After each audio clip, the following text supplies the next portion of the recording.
नमस्कार दोस्तों, आपका अपने YouTube चैनल पर स्वागत है।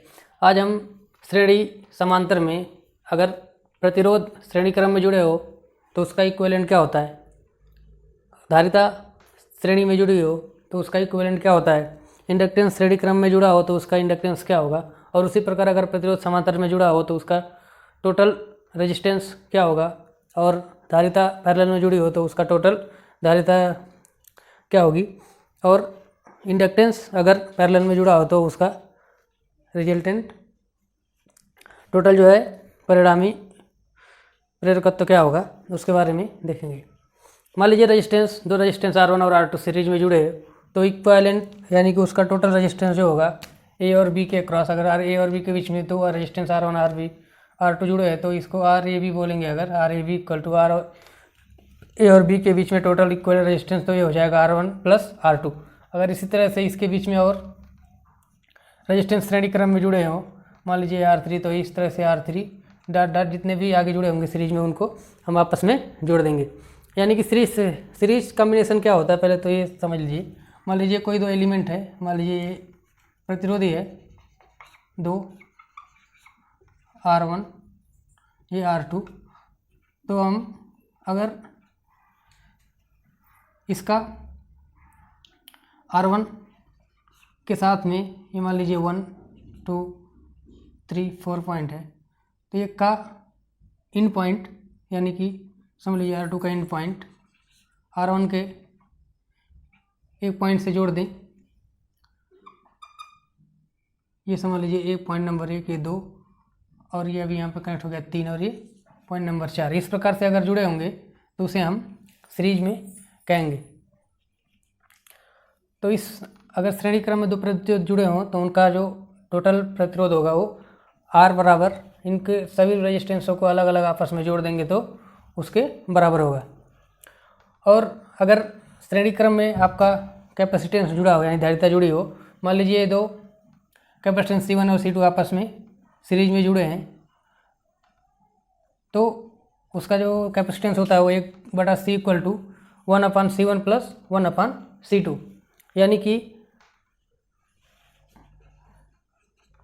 दो कैपेसिटेंस अगर सीरीज में जुड़े हों तो उनका टोटल कैपेसिटेंस जो होता है वो 1/C equal to 1/C1 plus 1/C2। इसी प्रकार अगर इसमें और भी कैपेसिटेंस सीरीज में जोड़ दिए जाएँ, मान लीजिए यहाँ पे C3 C4 ऐसे जोड़ दिए तो ये आपस 1/C3 प्लस 1/C4 ऐसा बढ़ता जाएगा। यानी कि चाहे जितने भी कैपेसिटेंस आपस में सीरीज में जुड़े हों तो उनका जो टोटल होगा इक्विवेलेंट धारिता 1/C equal to 1/C1 plus 1/C2 plus 1/C3 plus 1/C4 plus dot dot. उसी प्रकार अगर सीरीज में आपका प्रेरकत्व जुड़ा हो इंडक्टेंस, तो उस टाइम पे जो टोटल इंडक्टेंस होगा उसकी वैल्यू होगी L equal to L1 plus L2 plus 2M। ये कब होगा? जब दो धारिता मान लीजिए दो कॉइल है L1 L2 और इसमें इस डायरेक्शन में करंट फ्लो हो रही है, जिसके कारण इसमें जो इंड्यूस EMF है वो E1 है। क्योंकि लेंज का जो नियम है किसी कॉइल में प्रेरकत्व में जो धारा उत्पन्न होती है उस कारण का विरोध करती है जिसके कारण वह स्वयं उत्पन्न होती है। इसी प्रकार इस कॉइल में मान लीजिए धारा के कारण E1 जो इंड्यूस EMF इंड्यूस हुआ वो इस धारा का विरोध करेगा, यानी कि इसके अपोजिट डायरेक्शन में माइनस L अपान ये L1 कॉइल है तो L1 di/dt। इसी प्रकार ये धारा जो है इधर से होते हुए यहाँ पे आएगी तो E2 इक्वल टू हो जाएगा माइनस L2/di/dt। यानी कि सेम इस धारा के कारण ये जो इंड्यूस EMF होगा ये इसका विरोध करेगा, यानी इसके अपोजिट डायरेक्शन में ये E2 इंड्यूस होगा। इसमें इंड्यूस जो वोल्टेज E2 हो गया, इस E2 के कारण अब इस कॉइल L1 इंडक्टेंस में जो परस्पर म्यूचुअल इंडक्टेंस के कारण जो वोल्टेज इंड्यूस होगा उसकी जो वैल्यू होगी E1 dash equal to minus M di/dt।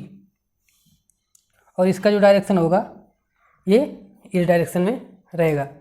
उसी प्रकार E1 के कारण जो म्यूचुअल इंडक्टेंस के कारण कॉइल 2 यानी L2 में जो वोल्टेज इंड्यूस होगा वो E2 डैश इक्वल टू इसकी वैल्यू हो जाएगा माइनस M di/dt। और इसका भी डायरेक्शन इस डायरेक्शन में रहेगा। तो इस डायरेक्शन में क्या है आपका,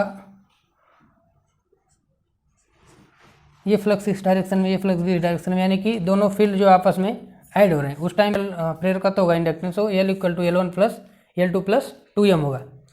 उसी प्रकार अगर ये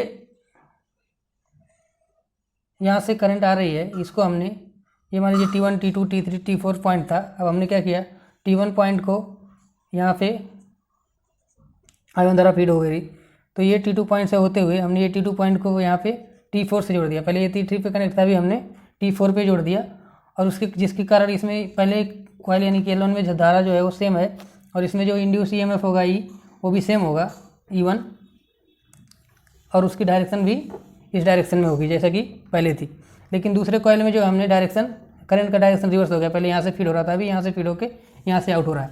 तो इस कंडीशन में जो E2 होगी उसका डायरेक्शन जो है ये चेंज हो जाएगा। पहला ये इस डायरेक्शन में था, अभी इसका डायरेक्शन इधर हो गया, और इसके कहिए धारा इस डायरेक्शन में फ्लो हो रही थी, तो फ्लक्स इस डायरेक्शन में इंड्यूस हुआ, क्रिएट हो गया, और इधर से धारा बह रही, तो इसमें फ्लक्स इस डायरेक्शन में, अपोजिट डायरेक्शन में जो है फ्लक्स जनरेट हो रहा है। और अभी E1 के कारण, जो म्यूचुअल इंडक्टेंस के कारण E2 L2 कॉइल में जो इंड्यूस EMF होगा E2, वो जो है प्लस चिन्ह के साथ होगा, प्लस M di/dt। इसी प्रकार E2 के कारण जो इसमें E1 डैश होगा, यानी कि म्यूचुअल इंडक्टेंस के कारण जो वोल्टेज इंड्यूस होगा कॉइल 1 में, वो U1 dash equal two plus M di/dt हो जाएगा। ये डायरेक्शन अभी इसका इस डायरेक्शन में है, और ये भी इस डायरेक्शन में है। तो हमने इसमें देखा कि टोटल जो है फ्लक्स, ये फ्लक्स इस डायरेक्शन में और ये फ्लक्स इस डायरेक्शन में, यानी कि एक दूसरे को क्या कर रहे हैं, अपोज कर रहे हैं। अपोज जब करेंगे तो उस कंडीशन में टोटल जो इंडक्टेंस होगा L equal to L1 plus L2 minus 2M। M जो है ये म्यूचुअल इंडक्टेंस है। इसी प्रकार अब हम पैरेलल में देखेंगे। मान लीजिए प्रतिरोध अगर पैरेलल में जुड़ा है, दो प्रतिरोध पैरेलल में कब माने जाएंगे। मान लीजिए इसके एक सिरे, दोनों के एक सिरे एक पॉइंट पे और दूसरे सिरे भी किसी एक ही पॉइंट पे कनेक्ट हो, तो उसे किसी दूसरे एक पॉइंट पे कनेक्ट हो तो उसे पैरेलल में माना जाएगा। जैसा कि यहाँ पे दिखाया गया, R1 का ये पॉइंट और R2 का ये पॉइंट एक जगह कनेक्ट है, और R1 का दूसरा पॉइंट और R2 का दूसरा पॉइंट एक जगह कनेक्ट है, तो ये पैरेलल कनेक्शन माना जाएगा। अगर रेजिस्टेंस पैरेलल में है तो एक बड़ा, जिस टोटल रेजिस्टेंस हो जाएगा 1/R equal to 1/R1 plus 1/R2, और अगर इसको R इक्वल टू लिखे तो R1 R2 अपन R1 प्लस R2। इसी प्रकार अगर और रेजिस्टेंस इसमें पैरेलल में जुड़ेंगे तो 1/1/R equal to 1/R1 plus 1/R2 plus 1/R3, जितने भी आगे जुड़ते जाएंगे उसे प्लस डैश डैश डैश, इससे हम टोटल रेजिस्टेंस निकाल सकते हैं। कैपेसिटेंस अगर पैरेलल में जुड़ा है दो, C1 और C2, तो उसका जो टोटल कैपेसिटेंस हो जाता है C equal to C1 plus C2। और अगर इसमें आगे हम जोड़ते जाएं और तो प्लस C3, प्लस आगे और जोड़ते जाएं तो plus C4 plus dot dot dot, यानी कि जितना भी कैपेसिटेंस पैरेलल में जुड़े होंगे उनका टोटल कैपेसिटेंस जो होगा C equal to C1 plus C2 plus C3 plus आगे इस प्रकार से जुड़ता जाएगा। अब देखेंगे इंडक्टेंस यानी कि प्रेरकत्व अगर समांतर में जुड़े हैं, मान लीजिए ये L1 और L2 दो इंडक्टेंस के कॉइल हैं, जिसमें L1 L2 का एक पॉइंट ए पे, एक पॉइंट ए पे और दूसरा पॉइंट दोनों का पॉइंट बी पे कनेक्ट है। तो इस कंडीशन में जो होगा टोटल इंडक्टेंस की वैल्यू जो हो जाएगी L equal to L1 L2 minus M square divided by L1 plus M2 minus 2M। ये किस कंडीशन में होगा, जब supporting both field each other, यानी कि जब फील्ड एडिंग होगा। जैसा कि यहाँ पे दिखाया हमने, ये दोनों फील्ड का डायरेक्शन एक है फ्लक्स का, तो ये एक दूसरे को सपोर्ट कर रहे हैं और ये एडिंग फील्ड हो रहा है। इसी प्रकार जब सपोर्ट करेंगे दोनों फील्ड एक दूसरे को, यानी कि दोनों फील्ड का जो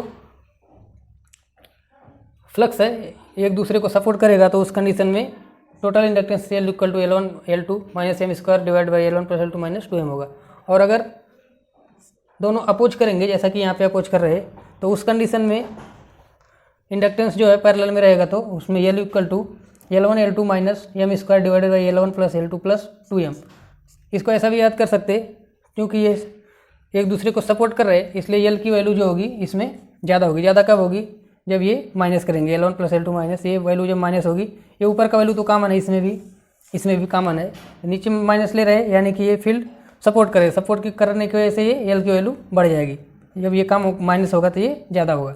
इसी प्रकार ये अपोज कर रहे तो यहाँ पे हमने +2m लिया। प्लस लेने से क्या होगा, ये वैल्यू बढ़ जाएगी और ये टोटल वैल्यू कम हो जाएगी, यानी कि अपोज करने में एल की वैल्यू कम होगी और अगर फील्ड सपोर्ट करेंगे तो एल की वैल्यू ज़्यादा होगी। इसी प्रकार इसमें भी है, अगर ऐड हो रहे दोनों फील्ड तो एल की वैल्यू ज़्यादा होगी और अगर अपोज करें तो कम होगी।